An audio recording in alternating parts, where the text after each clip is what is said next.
All right, I appreciate that. So you're 55 minutes from alcohol. So that's what I'm holding.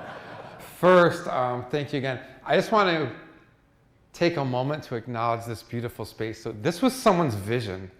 When they were building this, some person said, hey, I want to put a big window in the conference room where you can see the fish, and we're going to put the podium right in front of that window. And you know what they said? They're like, no, can't do that. It's going to crack. The fish are going to be scared. It's too expensive. But you know something? They did it. Good for them. And that's the way it should be. And who's noticed this? Look at those. What does that remind you of on the chandelier? Those are like waves, dolphins maybe. Someone said, I want the dolphin chandelier. Not the square one, not the circle one, but this is an aquarium, so I want the dolphin chandelier. And that's vision, and I love that. And so bravo to the aquarium for like a really cool space. All right, front row. I work for Facebook. Did we mention that? Really? Who's an iPhone user? Anybody? All right, Coach Nat. When that big shark goes like right behind my head, take a picture. It's for Instagram. Or the eel. The eel's made like one appearance. Okay. Yeah. So wave, and I'll be like this right by the shark. Okay. So yeah, hey everybody. It's good to be here. What I'm going to do, so this is an economic forum. So like I called the people in Menlo Park, and I was like, give me some like raw, hard economic data. That's what he said. But they sent me a lot of like numbers, and you're going to get all the numbers, I promise. But I'm going to first just talk to you a little bit about what I think is the future of Facebook and the future of kind of like the social media world. So a couple things. We really try to see the world and give people tools to come together, okay? That's not just about posting pictures. It's not just about videos. It's making connections. And even though it's online, there's still human connections. So you already know about pictures, right, and cat videos. You know about that. What I'm going to tell you is what I think is the future. So 3 things. So the first thing is AR and VR. Okay, AR, augmented reality. So who played Pokemon? Wasn't like, yeah, right? Like that was the coolest thing. That was a really great product that used AR, augmented reality. Okay, now imagine you have your phone, you're walking down the street, you're walking past your favorite coffee shop. You hold up your phone, and on your phone is projected the menu.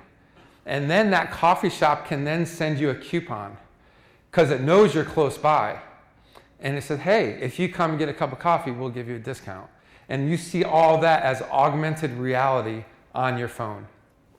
Or you go to a farmer's market and you just hold your phone around and everything you see pops up, images, text, all those things that you don't really have to search for, but it's going to be AR, augmented reality on your phone, just kind of like Pokemon.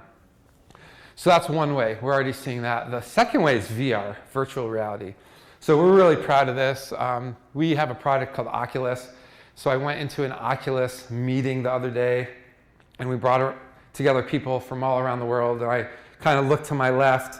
I was in my living room, but I looked to my left, and there was my buddy. She was in Seattle, but it was like right there next to me. We've done some programs with doctors, and we do training. So Oculus VR is great for training. Like, think of the resources you save. Welding in VR rather than welding in real life where you're using all these resources. And safety, right? It's much better to do electrical wiring in VR than to try to do it for the first time on your own. So we found that when doctors do training in VR, they make 50% fewer mistakes when they go to the in-person. So there's going to be a lot of VR in the future. The technology, the challenge is it has to get smaller. Like we can't all be walking around with like big VR headsets. So the technology has to get smaller, but just as good, faster processors, things like that. But it is. I don't know if anyone saw like Ray-Ban. We have Ray-Ban sunglasses now. We partnered, like you have a little camera in that. They're eventually going to be glasses. When? I don't know. Years and years. But they're eventually just going to be glasses. So that's one thing I think is the future, AR and VR. The second thing is happening right now. And that's small businesses being able to use Facebook. So believe it or not, there are 200 million small businesses right now that use Facebook. Here's why it's beneficial. It's hard to have a website. Like, I tried to have my own website. Like, it's really hard. I'm not going in there every day and updating coding HTML. Like, I don't have time for that. But everyone can have a Facebook page. And now you can message on that Facebook page to your customers, set your business hours, you can sell things over that Facebook page. So bringing small businesses into Facebook, I think it's happening now for sure, and is going to be a big part of the future. The last thing are, this is a little bit non-business, but groups. So really these connections we found, you have your friend group, and it's, your friends and your family. But human connection is so much more than that. So what I found very useful are Facebook groups where, let's say you play tennis or you like to ride horses. You can join a group and talk with people from around the world that have that same common passion as you. So I moved to Utah just before COVID, and I didn't know anyone here. So I joined hiking groups and camping groups and karaoke groups. And I realized that these folks may not have been my friends or family, but they became connections through common passions and hobbies. And so we think Facebook groups is really kind of the future too. So those three things, AR and VR, small businesses on Facebook, and then groups, that's kind of the direction we think the future is going to be. I didn't talk about the metaverse. Well, that's something that's kind of beyond what we need to talk about, but I would kind of think about those three things. Okay, so that's a segue into what do we do here in Utah? Well, all that stuff you do, the photos and videos, that's actually easy. Photos and videos are very easy for us. But anything 360, VR, live video, all that has to go somewhere. It's not on your phone, right? The picture might be on your phone, but once you do something with it, it goes somewhere to the cloud. And a lot of people don't know where the cloud is or what the cloud is. The cloud is when some other entity is storing your information. So we have 18 cloud centers around the world. The ones in purple are not yet open. They're in construction still. And you'll see there in Utah, we are now open. So we opened officially July 14th. We started serving traffic, and immediately about 4% of the world's traffic flowed through that Utah data center. So 4% of 3 billion is hundreds of millions of things going through that data center, and it's doing that right now. So we're really proud to be in Utah. There are only 18 of these in the entire world. One of them is right here in Utah. So we're really proud of that. And I showed you what it looks like a little bit. All right, that's the building. So just to give you a sense of the scale here. So you look at that H. Our buildings, we typically make in an H. That middle section is kind of where the desks are and the cafe, things like that. But each stick of the H, that's like 4 football fields long. That is if you sprint from one end to the other, it's gonna take you a couple minutes. So we have like scooters you can drive from one end to the other. But those H's are really, really long. Then you look above that, those are our servers inside of racks. Hundreds of thousands of servers. So server's just a hard drive, and they're all connected. But everything you do, the second you send a message, goes to a server, and all the network connecting that's how it's processed. It's got to go somewhere. So if you have a little tiny website, you can put one of these in your closet. That's kind of the famous thing, hey, I'll have my server in my closet. But once you get bigger, you have to have a building for it, and that's what we have here. So one neat fact. So we needed a place to put the cloud, all these servers. And so we said, these really aren't efficient. So you may have heard in the past, people have ideas like, let's put it in the North Pole because it's really cold and the heat generated is kind of dissipated. Well, we didn't want to have our servers in the North Pole. So we built our own data center. This entire building, we designed that ourselves. Okay, we designed it from the ground up, and after we did, we realized we are 80% more water efficient than a typical data center. We are also 32% more energy efficient than a typical data center. And we were really proud of that. We were so proud of that, in fact, we gave away the design. So now if you're a company or anyone and you want to build your own data center, you can build this. And you're going to be more energy and water efficient than a typical data center. So we're really proud of that. Okay, how do we end up here, right? Well, one, good infrastructure, right? You need to have power, you need to have water, you need to have roads, you need to have an airport. So that typically gets us to the larger cities, right? Or the suburbs of the larger cities. But the other thing no one thinks about is right now, as I speak, we'll have 1,000+ people down in Eagle Mountain on that data center constructing, building that building. So those are all skilled trades. It's not easy to find 1,000+ skilled trade workers, electricians, plumbers, welders, pipe fitters, all the construction jobs. So you have to go to a place where you can find thousands of people to build this data center. We just finished our first building, as I mentioned, in July. People ask me how many buildings you're going to have. Well, I don't know. I can't tell you exactly in Utah, but I can tell you our data center in Oregon, we started building in 2010. We are still building today. So almost 11 years later, we're still building there. And again, up there in Oregon, 1,300 people on site. Here in Utah, same thing. And last thing, we want to be at a place where we feel welcomed and we have a good partnership. And so that's where I come in. You might ask what I do. I make sure we're good neighbors to all those around us in the community.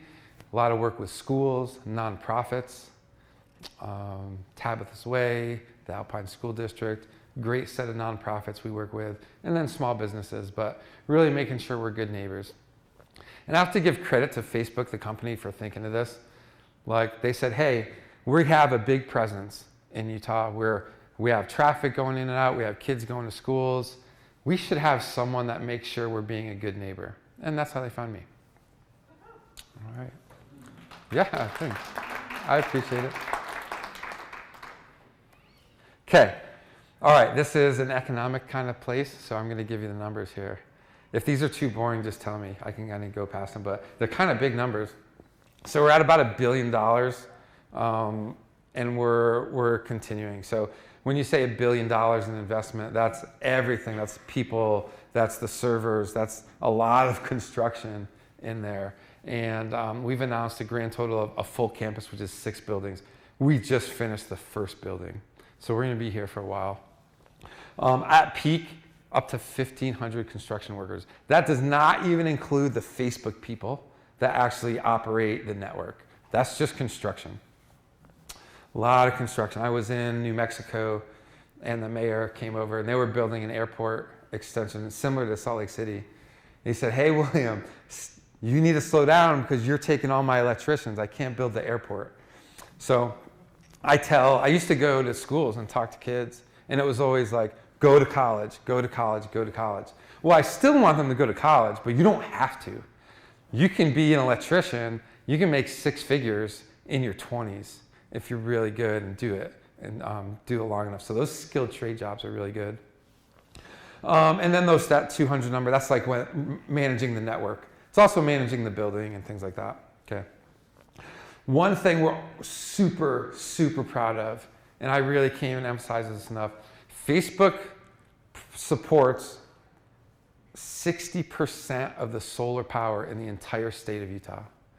So the entire data center, and that map of the world, the entire world's data centers are supported with 100% renewable energy. So that means we give back into the grid more than we use. So if you're using solar, there's some wind, but we actually are giving back into the grid. So we're 100% powered by solar energy. All those jobs, and those are good jobs, and that's another $1 billion in investment there. So pretty cool numbers. I think this slide is about the same, but I left this in. So I just want to highlight this one on the bottom right. So our partners in the renewable energy sector, they gave us some data, and I just saw I want to put it in. So those jobs average about $90,000 a year. And that's that bottom right, the energy sector. So these are really good jobs with really good incomes. Upper right, those are construction jobs. The average doesn't do you much good because there's a large kind of disparity, but those are great jobs. And then the Facebook jobs, Facebook's a good company. They take care of us. Okay. All right, here's some of what we do. On the left, those are building, facilities type jobs, constructions. You got to keep the building going, right? And then on the right is kind of making the network go, plugging in the cables, things like that. Yeah. I'll leave that up there for just a second.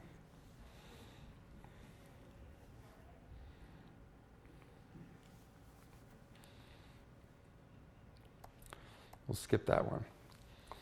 All right. So again, our projects have supported more than 60% of the solar power in the state of Utah, giving back into the grid. And then worldwide global operations, we're 100% supported by renewable energy. Here's the stat I gave before. So these designs, when you hear of data centers, some other companies, so we can put our design against really anybody in the industry. Another cool thing that's part of my job is finding water restoration projects. So we did a project with the Provo River, trying to restore water there. We're doing projects with the Jordan River, projects called Flip Your Strip, which takes big grassy areas and kind of rockscapes them so they don't use as much water unnecessarily. So we have a lot of sustainability measures going on that make me really proud. Okay.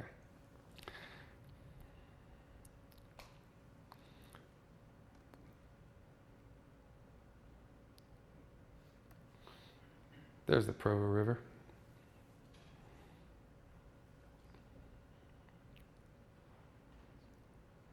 All right, well, I'm going to get to my part, which I think is the coolest, what we do in the community. All right, here's where I'm so proud because I honestly had no idea Facebook had this program. And when I left the military, I said, I don't want my whole life to be about the military, but I still want to give back. And I asked how I could do that. And I really feel grateful and very fortunate to be in this role. So we have a grant program for nonprofits. That grant program is open right now. If you are in a nonprofit, if you know of a nonprofit, tell them to go to the data center's Facebook page and apply for a grant. It's open from now to October 15th. Here's the catch. It has to have a portion of the benefit go to people in Utah County. That's where our building's located. Not all of it, but some of it, okay? So just make sure some of that benefit goes to Utah County. These are really like they're STEM grants, education grants, but there are ways you can submit for grants that connect the community together. So for example, I did one with a trail system where people rode bikes. So I said, hey, that's connecting the community, online or offline. So those all counts. So those grants are open right now. Tell your friends, go to the Eagle Mountain Data Center Facebook page and just click that link between now and the middle of October. Okay. The other really cool thing that we did was we partnered with UVU and we're going to create an astronomy park. And so these are ways that you can kind of give back if you're a little bit creative, but we're going to get this big telescope and then put a roof over it, and we're going to do classes. Astronomy and stargazing classes. So that's one of my favorite projects. It'll be open next year. And then again, a lot of support to small businesses. So we're pretty proud of that. All right. These are the folks who received grants last year. If any of those look familiar, congratulate them. But again, you can go between now and the middle of October and apply for a grant. So again, you have to be a nonprofit. And STEM, education, technology, connecting the community. That's what those are for. Cool. All right. The last slide is just jobs. Everyone here can Google Facebook careers. Okay. So I just want to end again by saying thank you. And I want to acknowledge that I've come to this position from a background of privilege. And I understand that. And I know that. And I feel it's my obligation to use some of that privilege to help find the people in the community that need support the most. So I want to thank you for having a strong voice for all those who need a voice on their behalf. So until everyone has equality of rights and opportunity, then we're going to keep doing this. And we're going to find those nonprofits that need help. We're going to find the people that fall through the cracks. The little mom and pop nonprofits that are working out of their basement, that are bundling up socks and shoes. That's who we're going to find. So that's my job, and that's how I ended up here. But I do acknowledge that I have had a lot of fortune and a lot of privilege in my life to be here. And so my pledge to everyone here is to give back so that in the future, other people can stand in front of you and do the same thing from those communities who need it the most. All right. How much time we have? We have time. Wow. Let's do questions. We have filler time too, so Okay. I feel obligated. Yeah. I've got Let's do questions. What did you do in the Navy? Ooh. Repeat the question. Yeah, she asked what I did in the Navy. All right, long journey in the Navy. Really obvious. Yeah. So I went to the Naval Academy and I started out navigating ships. And I went on a deployment to the Persian Gulf, navigated ships. And my next job was a desk job, but it was at the USS Constitution, Old Ironsides in Boston. So our old wooden sailing ship in Boston. And I realized you want to find out what you're good at. And our speakers before me kind of found that in their life, and they kind of took that passion and did great things with it. So I realized I was kind of good at explaining things. I like to read like really complex, hard things and then kind of make it simple so people could understand. So I transferred to do communications. And the Navy said, okay, go ahead, we're going to get you a master's degree in mass communications and media studies. And from there, I was kind of like the Forrest Gump of the Navy, just ending up in interesting and fun and kind of crazy places. So I was first the spokesperson for legal, medical, and environmental issues in the Navy. If you do that anywhere, that's a hard account to have, any of those. I then went to an aircraft carrier. A pretty proud moment for me was, so when I first joined the military, it was in the time of Don't Ask, Don't Tell, which I saw some friends, it was very hard for them. Now, yeah, it was better than the way it was 50 years ago, but really it was at most a temporary solution. Didn't solve all the problems, although I do give leadership the credit for at least coming up with something a little better. So I said, hey, I want to take a picture. So when you come back from a deployment, the husband kisses the wife. You've all seen the pictures, right? The sailor in his white uniform kissing. And I said, I want to have two women who are now engaged, couldn't be married yet, they were engaged. Why can't I put that on the front of the website? So the Pentagon called me and said, William, what are you doing? I said, no, that's what I'm doing, because that's the rule. That's the policy. Just because you don't like it doesn't mean it's not the policy. And I said, I'm going to take a picture of that policy in action, and I'm going to put it on the front page of the website. And I said, you can't tell me not to. They probably could, but I did it anyway. So that was a proud moment for me. That was back in 2011. So we did that, yeah. From there, I went back to the Naval Academy, worked there as communications director. From there, I went to lead communications in Asia from Hawaii to India. Some of you may have heard of an airplane story where the airplane just like disappeared from the face of the earth. So that was called MH370. That was an airliner from Malaysia going to China. The US Navy helped search for debris from that. And it turned out I was the only one in the whole world talking about it at the time. And so my 15 minutes of fame was being a spokesperson for that. And from there went back to the Pentagon, and I ran the Navy's media program from the Pentagon. And at that point, I was kind of done, and I wanted to do something else, and that's how I ended up at Facebook. Yeah. Yeah, so I started out in the Washington, D.C. office. But I managed the West Coast. And so that was not fun flying 5 hours all the time back and forth. So I flew here to check on our building. And I just could not believe how beautiful it was. And I said, I'm moving here. And didn't know anyone, just moved to Utah, and here I am. And then COVID. So, yeah. Have you met Mark? I have met Mark Zuckerberg. So the first week before COVID, they fly you out to Menlo Park in California, and you do your orientation there at the headquarters. And so, believe it or not, Mark Zuckerberg talks to every employee on video every single week for an hour. Okay. So think about your CEO, think about your boss. Do they talk to every single employee every week on video? Not only that, he takes the hardest questions and he answers the hardest questions because we get to vote.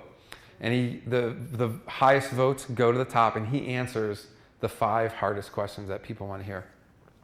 So at the time, I'm in Menlo Park in my orientation. It's like my second day. And so I wanted to hear him speak. So I go, and I get there early. I want to be first. So I sit right here where Coach Nat is sitting. There's no table, right? And so I'm going to be in the front row, sitting right there on the corner seat. So I'm just on my phone, goofing around. I lose track of time. And I look around, and there's no one else in the front row. No one else over here in the front row. So I'm like, why am I in the front row? And I look back, and there's like 1,000 people in the back. So I'm like, I am moving. So I get up from my chair and bump into Mark Zuckerberg. So he's like, well, hello. And I'm like, hey, how's it going? So we're talking for a minute right here because I got up to move. And we're chatting, and I'm asking him questions. And he's like, hey, it's really good to meet you, but like, we're going on like TV in front of 50,000 people. So I sat my butt right back down in that chair right there. And so that's how I met Mark Zuckerberg, yeah. He was here in Utah 2 years ago. He spoke here. And then Sheryl Sandberg did a video business training a couple months ago. So Utah's a good place to be, yeah. Yeah, good, Maddie. Transitioning from photos and video can be super hard for small businesses. What do you suggest for us? And are trainings available through Facebook? Ooh, yeah. So just type in Facebook Blueprint. So the Blueprint, that's our training course. Tons of different classes. Blueprint, and you can do those on your own. We're also going to have an hour-long training probably in November, so I'll send out the link to that for small business owners. We're going to have a 90-minute training for kind of like admins and page moderators with the Women Tech Council on October 20th. So lots of opportunities. But here's the thing, like, those are hard. Here's what I would recommend. No one wants to sit on the video, right? Here's what you got to do. And I'm probably the 5th person that said this today. You just do it, and it's going to suck, and it's going to be grainy, and you're going to drop the phone, and the video's terrible, and the audio doesn't work, but guess what? You did it. And guess what? The other person is not doing it because they're too scared to fail. So you get your phone, and you take that video, and it's going to suck at first, but you do it, and you embrace how bad it is because you're out there putting it out there, right? And that's how you learn. And I know I'm not the first person to say that, but it's true. And I have failed so many times, but those have led me to here. Because if you haven't failed, you don't know what you can do. You don't know what's possible. So yeah, just do it. And you know something? If it doesn't work, that should be a source of pride. You'd be like, yes, look at that spectacular failure. That was me. Yeah. Yeah, go ahead. How, as a small business owner, we're navigating different social media platforms like Facebook, Instagram, TikTok, Twitter. What's TikTok? I've never heard of that. How can Facebook support us in pursuing the engagement potential that we are immediately seeing on TikTok? Yeah, that's no. TikTok's funny, right? Like, it is funny. I'm not going to say it's not. So first thing to remember, there are 3 billion people either on Facebook, Instagram, WhatsApp. A lot of folks here don't use WhatsApp, but overseas, billions of people. Thanks, Deb. So out of 3 billion people, there are only 200-something million here in the US. So you may be like, oh, wow, Twitter. But those other 2.8 billion people are like, I don't care about Twitter. They're on Facebook. So the Twitter and the TikTok, that's kind of a US-centric market that we have to support 3 billion people around the world that may not use those. Okay, but that's not your question because you are here in the US. Use everything, right? Like, use everything, but know who the audience is, right? You can't run your business page on TikTok, but you can create a funny video on TikTok, maybe put that on your business page and draw people to it. So use things for what their intended purpose are, right? And if that doesn't make sense, so I was in the military and I was in intelligence, was my last job. So a person that worked for me wanted to do an intelligence Instagram page. And I'm like, that's not that I want to stifle creativity, but that's the opposite of what we do. Like, we don't, right? So I said, you have to use the thing for what it's meant for. So I said, maybe we should do Twitter instead of Instagram at first, because Twitter is data, it's information. So we're much better at information, and we kind of are less better at like showing pictures of classified stuff. So anyway, use the platform for what it does best. That's what I would recommend. But yeah, like TikTok's funny. And no, Twitter. Go ahead. No, the one platform that, the list of platforms that she mentioned was not included is LinkedIn. Oh, yeah. A lot of entrepreneurs, like you said, it's easy to create a Facebook page for your small business or craft or whatever the professional service you offer. Mm. But then when you need to expand and delegate and find employees, it's thinking about getting a LinkedIn type of initiative or experience where you can attract talent or search for profiles with the type of experience you're looking for. Yeah, the question was about, so this is just me. So if anyone at Facebook is watching on the video, all right, this is just William Mark. We should have bought LinkedIn.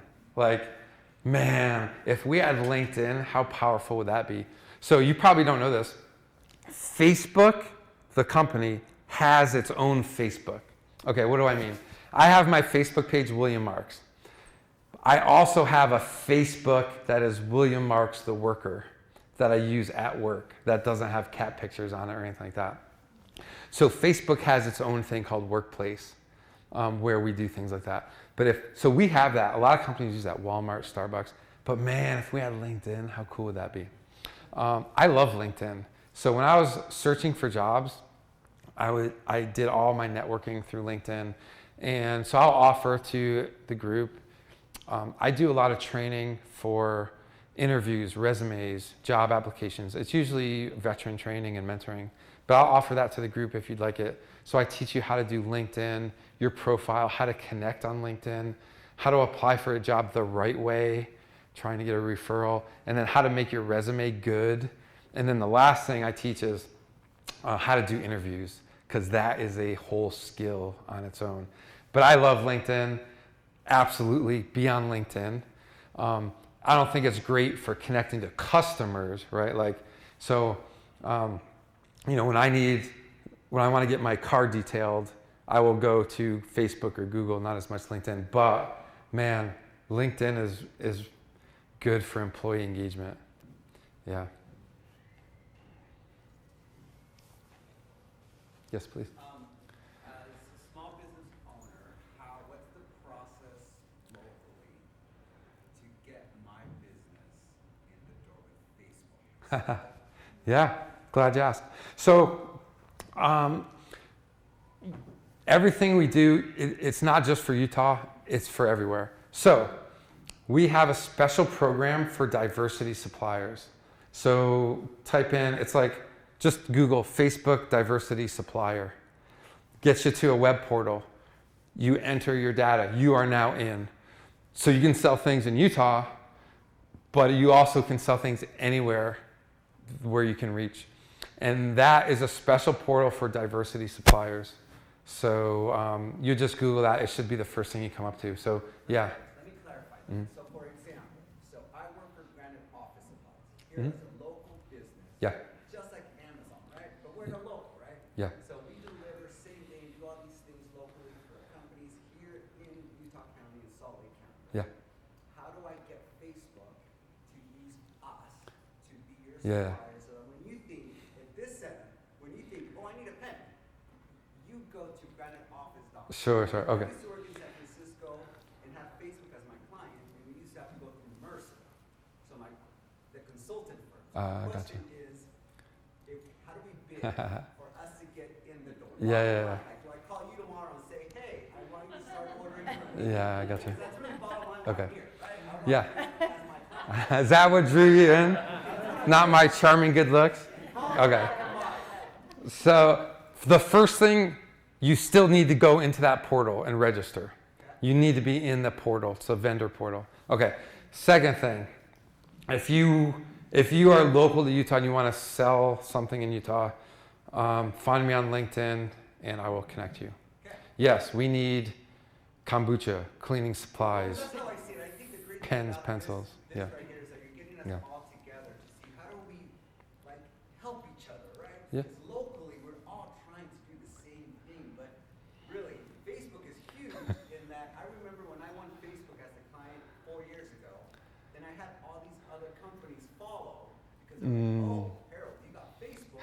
So then I had these clients come up. So really Yeah. that's really why at least I love to work with Facebook. Yeah, I appreciate that. So yeah, you all can find me on LinkedIn and send me a message. I don't do the purchasing, so I can't make any promises. But yes, I can connect you to the right people. Yeah. How much work did I just sign up for? That's a LinkedIn. Yeah. Cool. Brian. Okay. 1 and 2. I guess to maybe piggyback on that a little bit, it's interesting. So I represent a fairly large chiropractic firm. We are local, obviously, and we're interested in corporate wellness programs to be able to really feed the culture. And there's a whole host of bullet points as to why we can be beneficial along with coach here. So that's interesting. To hear you speak so positively about the culture internally. Can you tell us a little bit more about the culture and the things? Yeah, sure.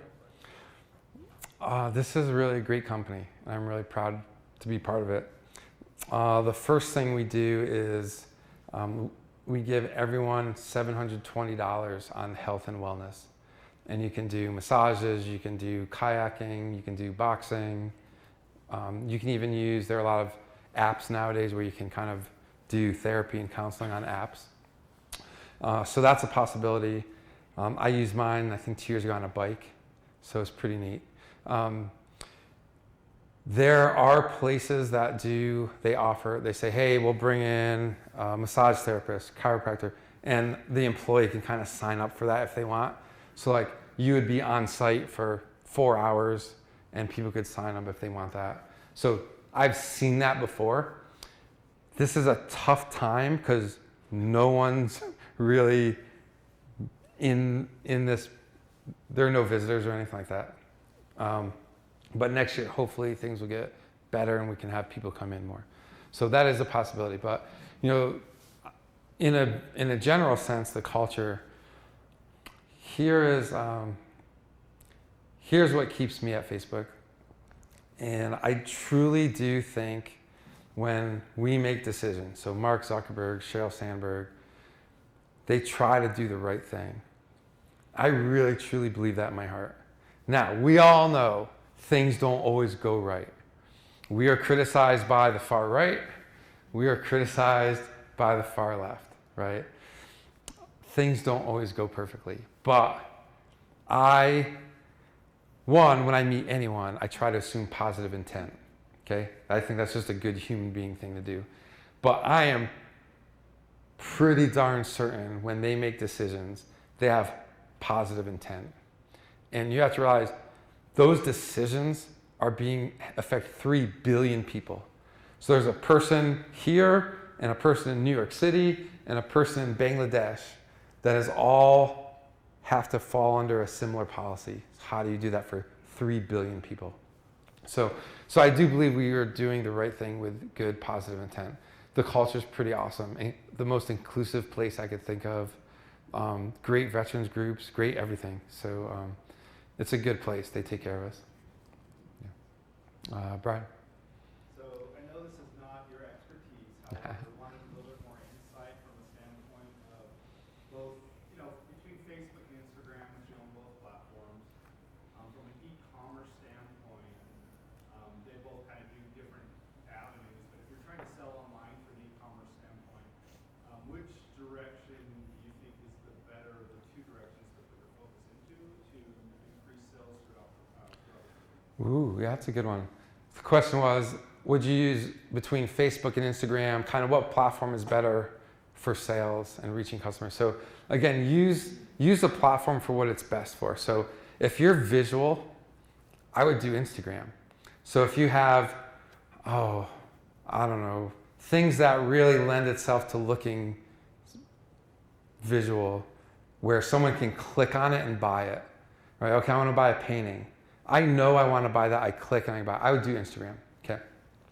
If you are doing something where it takes more engagement, so all right, I have a car. I want to paint the brake calipers blue. Right? That's a true story. I can't do that on Instagram. I have to go on Facebook. I have to send them a message. Hey, can you paint brake calipers? Okay, when you can do it? Do you need to lift the car up? All that. So when you need things that have an engagement, back and forth interaction, I would do Facebook. If you have something where people see it and they're like, oh, those socks are really cool, I can just click and buy those socks, then maybe Instagram. Yeah. Yes?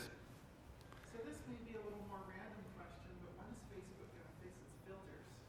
The filter. I've noticed specifically with our community, there's a lot of stuff that is hate speech. Yeah. The filters always say Like, it's not hate speech. it gets through, yeah.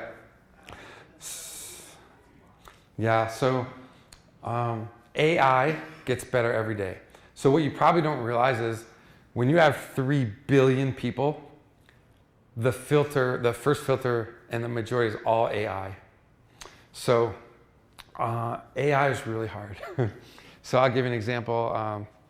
You can't try to sell marijuana on Facebook, right? So if a person posts a picture of broccoli, that looks really darn close to like marijuana. Even, and as a human being, we're like, oh no, I can tell it's broccoli. All right, but we're trying to train a computer to tell the difference between those because you cannot monitor 3 billion people. Okay, so most of those filters are artificial intelligence. Okay, it's getting better every day. I had a friend, so now it can tell the difference between marijuana and broccoli. 2 years ago, though, it couldn't. And I know, like, that's kind of funny, but it's not easy. Like, we're training computers to think like a human being. Okay, I had a friend was joking with her other friend, and she was like, "Oh, my friend, I love you so much. I could just smack you." And she meant that in a fun, joking, very loving way. Well, guess what the filter saw? Bullying. Because the AI caught that and it said, "I'm going to smack you." And then she got a warning. Right? So the other thing is context is super hard. And I worked in military intelligence. We were doing the same thing. So you're at a football game and the quarterback throws a bomb, and that's the name of the pass. Like, I'm going to throw a bomb. Well, guess what also bomb means? So if you're in the intelligence world and you're searching Twitter for the keyword bomb to keep people safe, but also people are throwing football bombs, it's the same word. Okay. AI is getting better every day. Filters will get better every day. That's kind of the best I can tell you.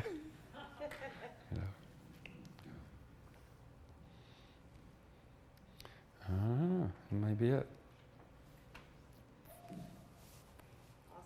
Mindy's got one. You, sir? I was just going to say thank you for taking time to come today and attend the conference. That was just cool of you, so thank you so much. Yeah, of course. Wouldn't miss it. We may need the lavalier. Thank you, thank you. I mean, The lavalier. I didn't even know it was called the lavalier. I just heard lava. You just put it right there. Thank you so much for spending your time with us today. I would love to encourage all of you because we have 9 minutes, so we should go, get ready for the after hours networking. I was going to do it like, let's stand up and everyone say who they are and what